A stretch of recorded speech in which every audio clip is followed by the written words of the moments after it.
So there's a new OsteoStrong study that was just released. So is this a nail in the coffin for the franchise or another poorly done study? If you're an OsteoStrong member, previous member, potential future member, lover, or hater of osteogenic loading, you're going to want to check this video out.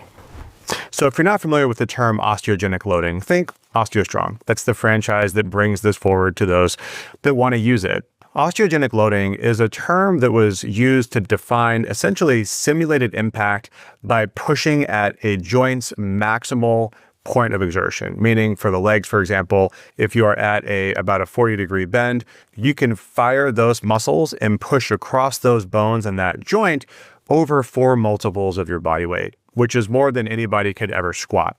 So this is why this becomes really helpful for those that are not trained to do heavy resistance training, or potentially even those that are.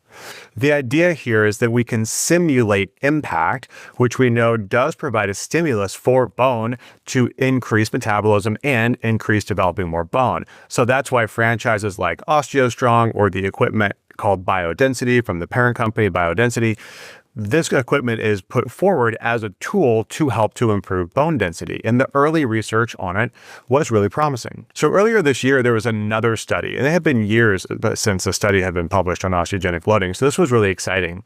Unfortunately, this study was not done well. I did an entire video on this one, and I'm not going to go into the details here, but let's just say the study was done so poorly, and the outcomes were written out, in my opinion, very poorly too in a manuscript, that multiple professionals, orthopedic surgeons, authors requested from the journal that this article be retracted. And the journal did respond, and they actually encouraged the authors, the researchers from the study to do some additional statistical analysis and then republish. And they did that recently. And eventually, I'm not going to go through all the details again, but what it shows is that now in that republished version that there were no statistically significant findings, meaning that osteogenic loading through OsteoStrong compared to control did nothing that was clinically or statistically relevant. Now, again, I didn't take a lot from this study because it was just really poorly done. In fact, the control group outperformed both the intervention group as well as the drug group. So clearly there's something in there that they're not controlling for. I think one of the major things is probably hormone replacement therapy, which they did not control for and they should have controlled for, but there was probably other things too. Another big issue with that study, and here I go into the details, but another big issue with that study is that they violated one of the core principles around a randomized control trial, and they allowed the participants to actually pick which group they wanted to be in. That is a massive source of bias. So again, poor study. Did it change what I think about osteogenic loading and OsteoStrong and biodensity? The answer is no, because why would I let a poor study change what to me clinically seems to be having benefit?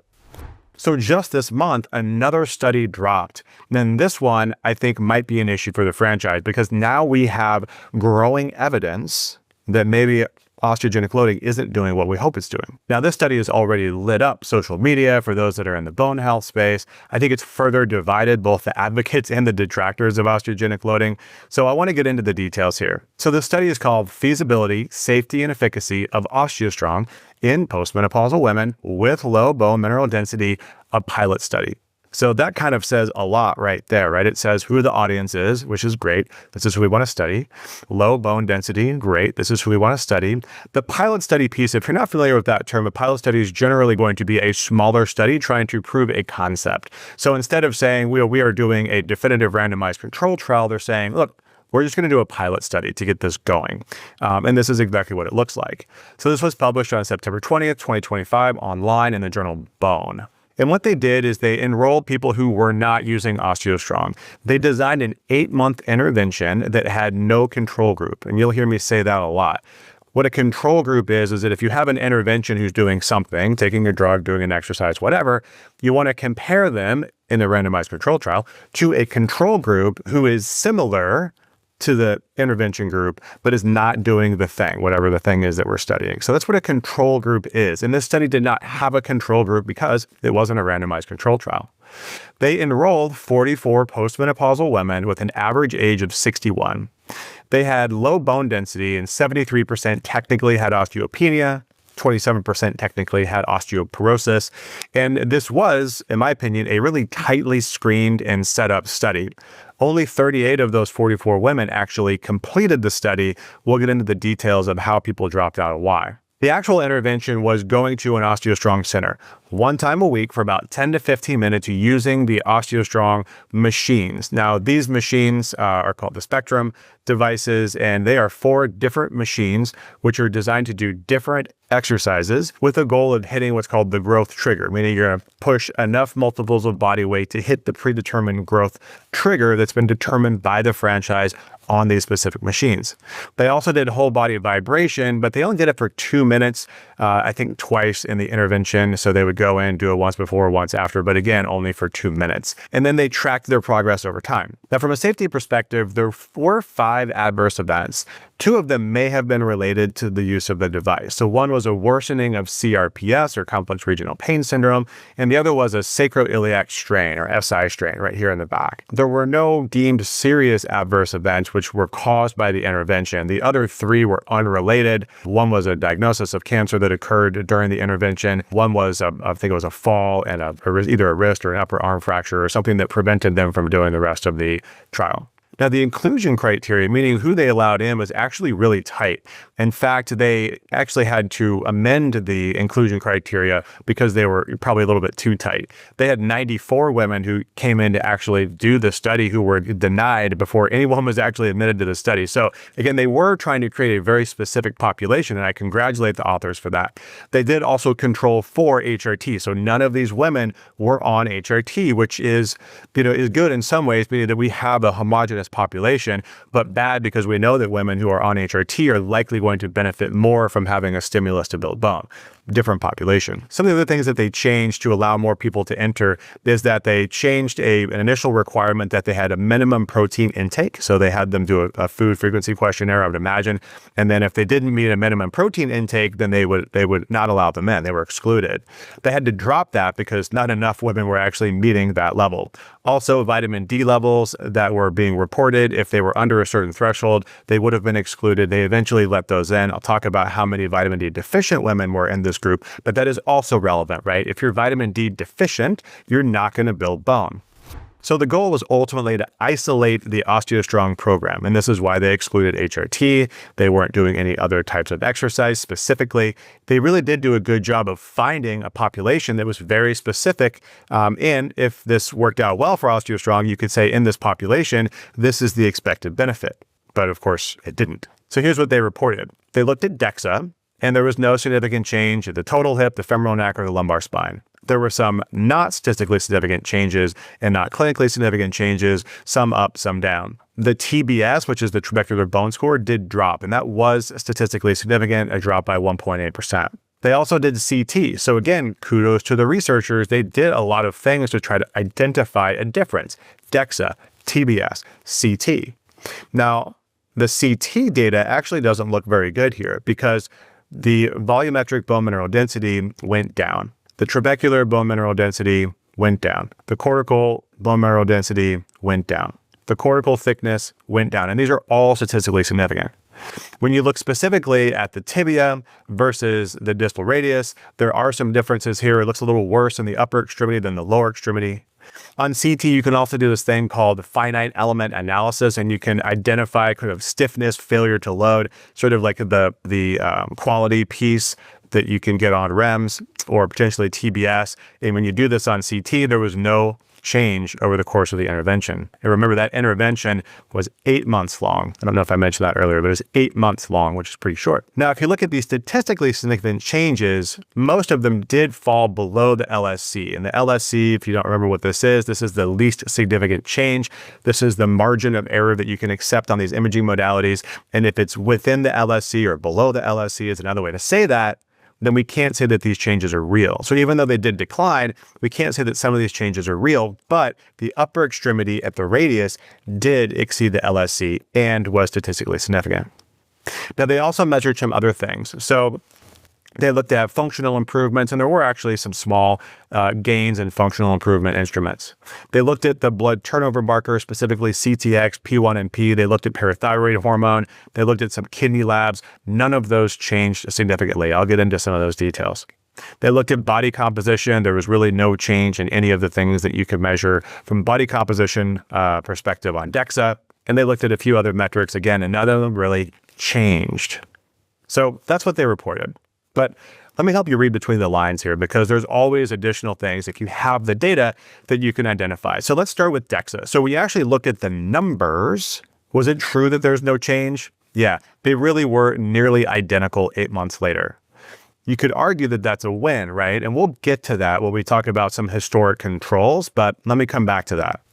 When you look at the TBS numbers, there was actually a decline. It was statistically significant. So is that a problem? Yeah, I think it might be, because remember, TBS is the DEXA version of the quality score on REMS. And if the quality is going down, that's one of the things we talk about with osteogenic loading, is that the quality should be going up. And it went down over the course of 8 months.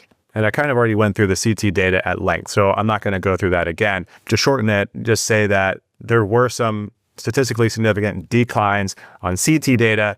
There were a lot of negatives in the CT data, but they were all within the LSC. So are they real or not? We can't say, but there were some that were. Again, bone turnover markers, there wasn't a statistically significant change, but interestingly, they did a great job of reporting these.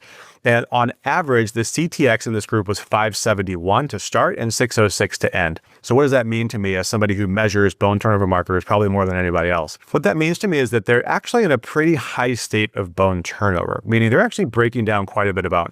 And we expect to see this in postmenopausal women who are not on HRT. Although this group, on average, again, over 60, they should be on average over 10 years out from menopause. That loss of bone really should plateau by this point, but CTXs in the 500s, 600s is losing bone at a pretty good pace. Now, their P1NP, which is the bone building marker, is 70 at the beginning, 72 at the end. So not much of a change here, but they are probably not keeping up pace with the bone loss. So again, you would expect this group to be losing bone. Now, I always calculate these ratios, which is P1NP over CTX adjusted for units. And when you do that, in the beginning, you have 122, which is below the threshold I think we need to be hitting of 150. And at the end, it's 119. The difference there of 3 is probably not clinically relevant whatsoever, but it does go to show that they did indeed trend toward getting worse. But again, is this significant at all? Not really. Probably more of an unchanged look. From a vitamin D perspective, 3 of the 44 did have a vitamin D level of less than 30, so that is truly deficient. A total of 5 of the participants had a vitamin D level less than 50. So, these are people who may not have enough vitamin D to actually benefit from the stimulus of osteogenic loading. And whenever we talk about a research study, we always want to talk about potential bias and funding. So who paid for this study? Well, it was paid for by OsteoStrong, partly. It was also paid for by some other funding sources, including the university that the authors are associated with. Now, the authors were very thorough in declaring their, investigator grants, potential competing interests. And there were some potentially competing interests. I had somebody reach out to me from Australia with some concerns around some of these competing interests. I don't think it's worth talking about, because I think if someone's in the bone health space, it's likely they're going to be involved in multiple commercial interests if they're in the commercial space. Just like I am, I have competing interests in all these different companies because I'm trying to bring everything together to help people on their bone health journey to build bone. So I don't think that that's an issue here, but certainly there are some competing interests to consider. Now, the biggest issue here is the lack of the control group. So we usually will tell people when they're on their bone health journey, if they get a DEXA, 1 year, 2 years later, and they didn't lose bone, this is a win. It might not be the win you're looking for, but this is a win. So then if we were going to have a control group, which is a similar group, you would need to have a group of people, of women who are controlled for, same age, same background, all the things controlled for as you can, and we just don't have that. And we know that this was a relatively frail population because they actually go into the details of saying, if they'd had previous fracture, if they were quote unquote frail, then they only started by pushing on the devices by 50% of what they thought their maximum was. That's really low. And that's important here because you're not going to cross the trigger by pushing at 50%. You have to push hard, 70%, 90%, 100%. So I think that might be an issue with the population, and maybe that's not the right population for these devices, but maybe it is. We still don't know.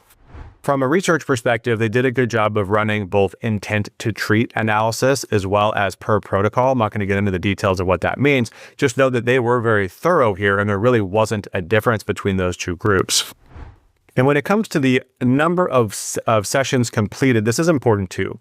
So if you're going to do OsteoStrong for 8 months, you should do 34 sessions, but only 6 of the 44 participants did all 34 sessions. 34 completed 23 out of 34 sessions, which leaves a lot of sessions uncompleted.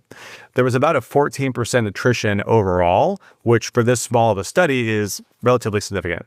Now, I want to talk about these growth triggers. I mentioned it just briefly earlier. So the growth triggers are the numbers that OsteoStrong has utilized on each of the 4 exercises to identify what your goal should be. So for example, the upper body growth trigger is 2.5 times your body weight. So 2.5 multiples of your body weight. That's like a chest press, right? The lower extremity growth trigger is 4.2 multiples of your body weight. So that's like a leg press, right? So 4.2 times your body weight. The core growth trigger is 1.5. Postural growth trigger is 2.5. And so these numbers they've done this out of the research to identify like, what do you need to do to actually see benefit? So now this study actually looked at how many people hit those growth triggers? How many of these participants hit those growth triggers?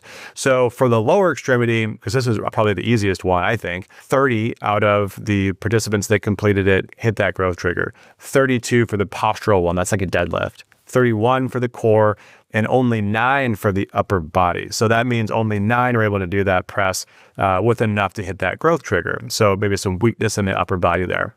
And then they did statistical analysis of these subgroups, which again, I mean, this is a really well thought out process here. So they wanted to see for those that hit those growth triggers and those that didn't, was there any benefit? And the answer was no. There was actually no change and nothing significant if you looked at all of these growth triggers and those that hit them and those that didn't. So then let's go back to the control group here. So what would have happened if they had a control group? Now, what some studies will do is to actually use a historic control group, meaning control groups from other studies. Now, the problem with this is you're not actually controlling to your own intervention population. So this is not a great study design, but it's published, so we can pretend to do it. So if you look at what could be a kind of similar intervention, you look at the Liftmore trial, the first publication from the Liftmore trial. This is a good comparison because, again, it was a relatively short intervention. And the numbers are very clearly delivered by Belinda Beck and her team. So now we can compare. We can compare the Liftmore control group to this OsteoStrong pilot group.